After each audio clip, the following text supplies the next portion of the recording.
Greetings, my name is Christy Boggs and I'm an instructional designer for outreach credit programs, and I'm a member of various committees dealing with WyoCourses. In that capacity, I'm going to actually give you a quick overview of the new WyoCourses at UW. So the first thing I'm going to show you is the WyoCourses homepage, and what I want to show you mostly is that you can see there's a tab right here for faculty and one for students. So if you're faculty and you're watching this, you can go here, and this is designed for faculty, but you can send your students to the students when they can get help there as well. If you go to the faculty tab, what you're going to see is a quick faculty support button or page, and this will show you different ways of getting technical support. We have 24/7 technical support for WyoCourses through Instructure Canvas, and we also have support from IT on campus, and we also have support for instructional help, not just technical support. This is for instructional help. So you can see here we have a whole bunch of things. Here's if you have questions about course and enrollment management, instructional support. Here's a bunch of guidance and tutorial. If you're talking about respondus for exam conversion or lockdown browsers, that's all the information you want. Now, another thing that's really important to note is that we have things that are called training and touch. If you go to the training, this will tell you things that we're doing live that will help you learn how to actually use WyoCourses for your classes. So some of these are the WyoCourses online training. You can see that today at March 24th. This is the session, that's the general overview. So you can see that. And also there'll be one on Tuesday night. And then you'll also see one of those on Friday. Then this is how you would join the session, is you would go here and you go to this link and you'd use your UWI credentials to log in. Then you would choose enroll in a class, go to the course, go to conferences, and join whichever one is the active conference. Hopefully one that says WyoCourses training. Okay, now in addition to this, we have a whole bunch of other things going on here.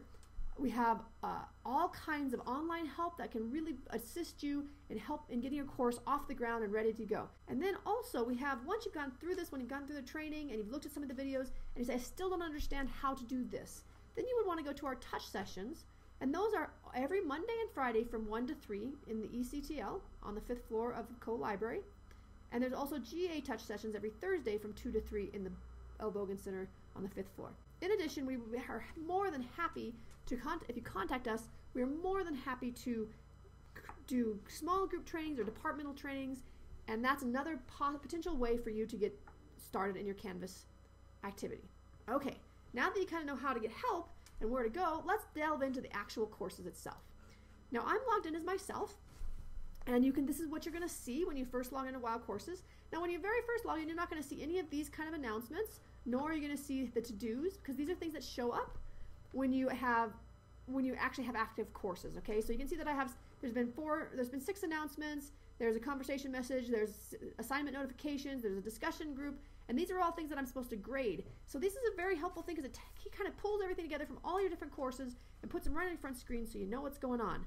Now, in addition to the upcoming things and the immediate things that jump up at you, we have this bar up here. You can see this nice brown bar with a white lettering, and you can see there's some menus up here. There's anything that shows up on the top brown bar, we consider to be global navigation. So what we mean by that is that whatever you change on or look at on this bar is applied to all of your courses or all of your courses and or groups. So anything that happens up here, if you change it here, it will change for everything you do. So for example, if I go to grades on this, it will just show me the grades for all the courses. So you can see these are all my courses, and it tells me the grades for all of my courses. So that's kind of how that's going to work. When we get further into the courses, I'm going to show you how that things that go along the side over here are specific to a course or to like your profile or something. So what we'll do then now is we're going to go ahead and take a look at your own personal settings. So anybody can go in here and create their own edit their own profile. So you can see I have a picture here, and I have ways to contact me. I have a messaging. If I edit my profile, I have an option to change my name. I can add a title if I would like. I can also go through and I can add links that go to places if I would like, so people can find my professional portfolio or something like that. And then I can say, here are ways people can contact me. So I can say they can contact me via Twitter, or they can use my Google Docs or Skype or LinkedIn. These are all things that are showing up because I went here and I said, check the contact methods you'd like to be visible to others in your profile. And I can say manage registered services. If I click on that, then I can add additional email addresses. I can also add other types of contacts like Facebook, Twitter, SMSs, texting, of course. And I can add all those as possible contact methods. I'll show you why you might want to do that in a little while. The other things I have are registered services here. And one of the things that people use a lot with Canvas or with WyoCourses is Google Docs. And so it's really great to register your Google Doc account with this, because then you don't ever have to log in. It just automatically links to it and syncs with it. You also can, of course, do your Facebook or Twitter or whatever if you want to. You absolutely don't have to do that. So that's some examples of that. So when I'm done with this, I can say edit settings and add things. But I can also go back to my profile, and that's why, once again, you see all of these options here. So now all of that is really important, because if you go over here, you see these notifications. Now, one of the cool things about WyoCourses is it actually sends you notifications, so it pushes information out, which is really helpful when I'm a student or an instructor to keep track of what's going on. So in here you can see that the ways that I can be contacted by the system. So this is contact by the system. So this is anytime anything is changed in the system, or if I have a message is sent to me, or if I subscribe to a discussion thread or whatever. This is how they contact me. And I can decide what they are. So you see I have my email address, my text, my Facebook account, or my Twitter account. I can change any of these I want, and I can say, geez, I really want, if there's a content change, I want to be notified as soon as possible by Facebook.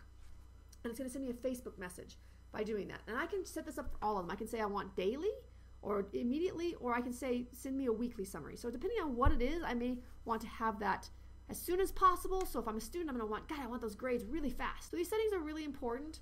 The default setting is that everybody will get all the information to their UWYO email address. One thing to note in this is that if I, as an instructor, send an email, or what I consider to be a message, to my course, my students will receive it in the manner that they chose. So that might be their email address, it might be a text, it might be Facebook, it might be Twitter.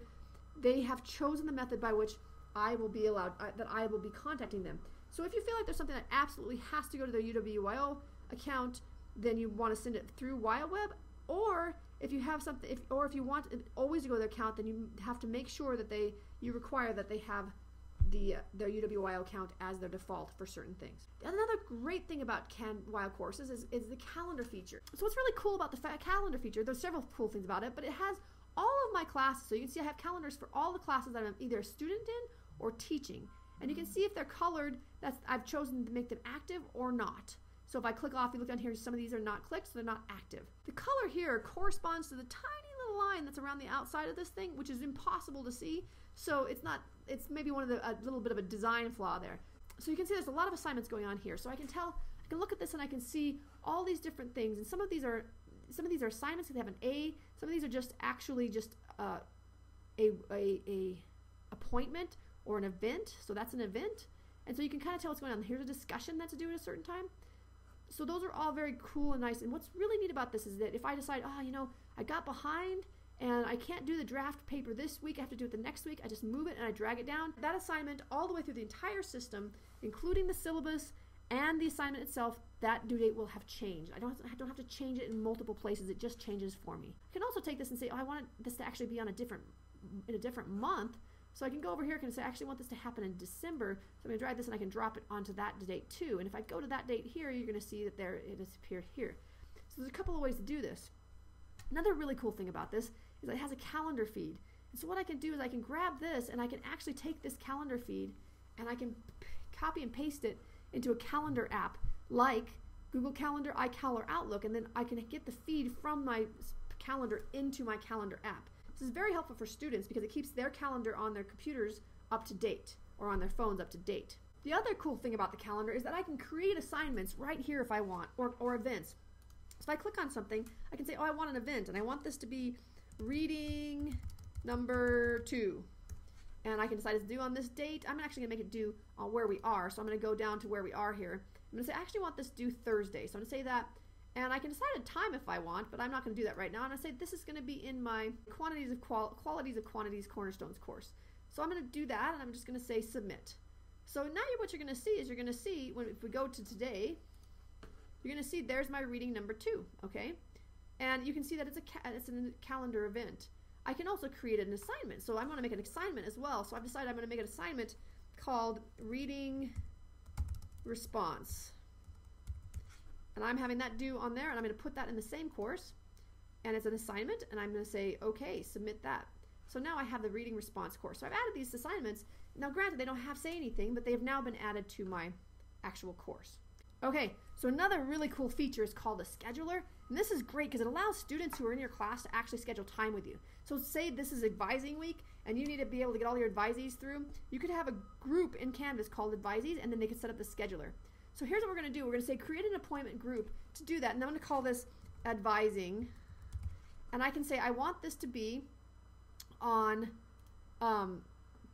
today from, here's the dates I can do it. So this date from 3 to 6. And then I'm going to have it tomorrow, and I'll do tomorrow, and I'll have the same thing. But this time I'm going to have, it's going to be, I can have them anytime from 9 to 3. Okay? And then I'm going to say where it is, and then I'm going to decide which calendar that's in. So I would actually put it in, probably in my, probably put that in my advising group if I want to. But I can say split the slots into 30 minutes each, or however I want. I can limit each time slot to however many users. So, and I can also have them sign up in groups if I want. So I can save this. And what this will allow me to do is actually, students will actually get in there and they'll be able to tell when they can meet with me and set up appointments right in the calendar. So it's just an awesome feature.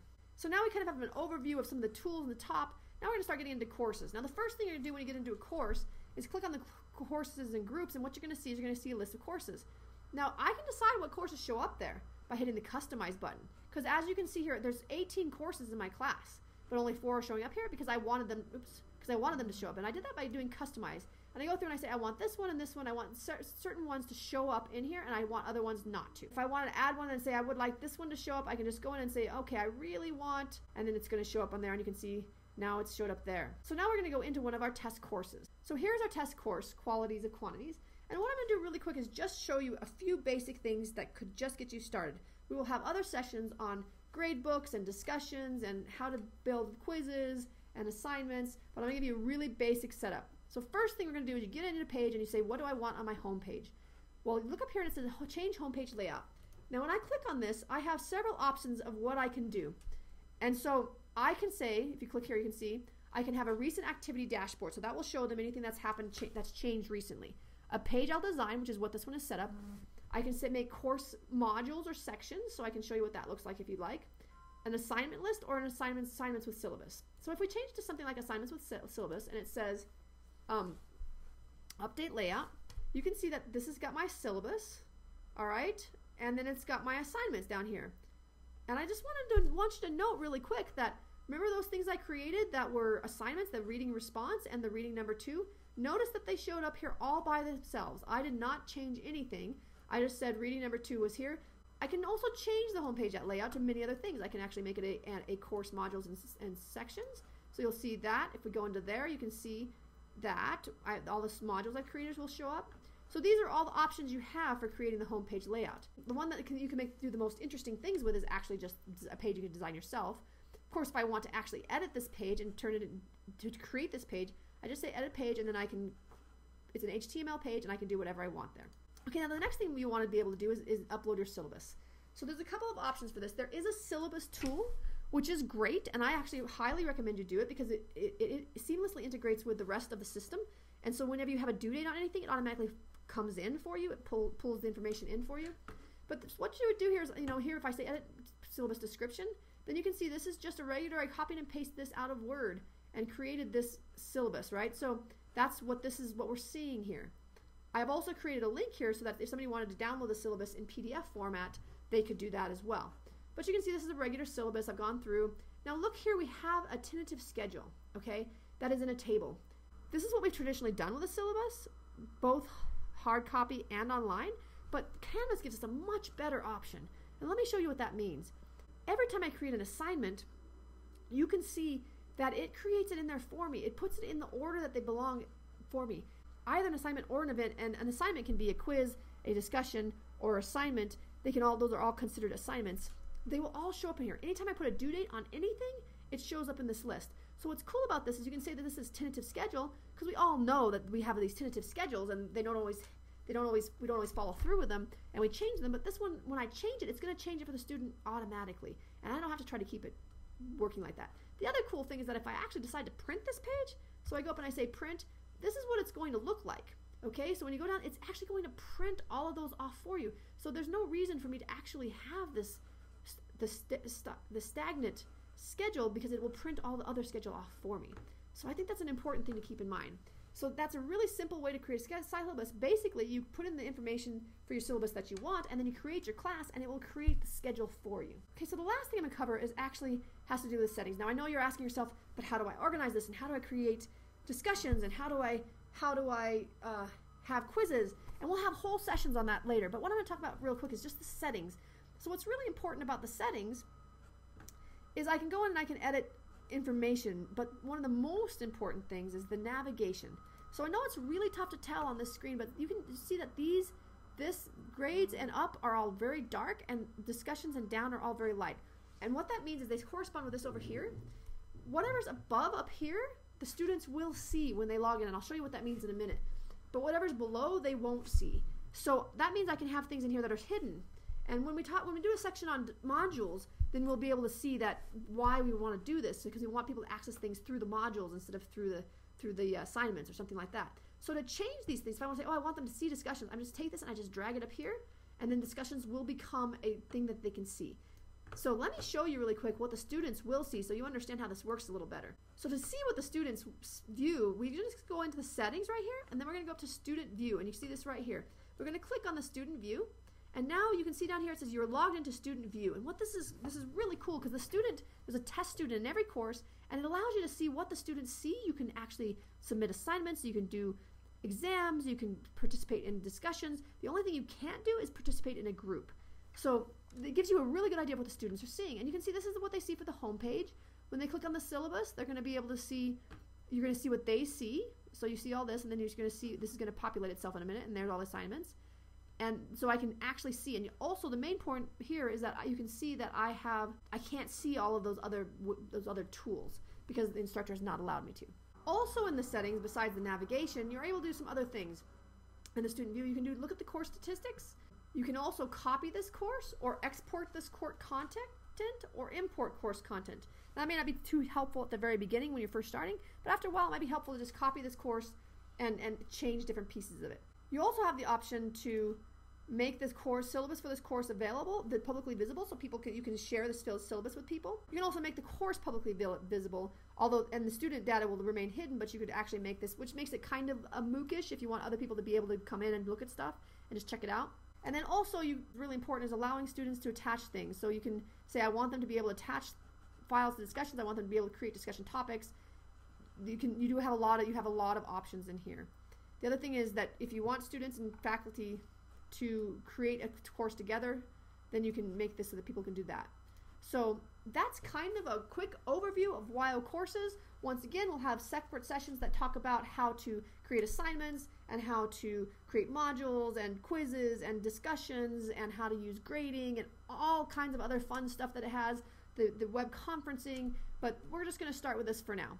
So I hope this was helpful to you, and I'll talk to you later. Bye-bye.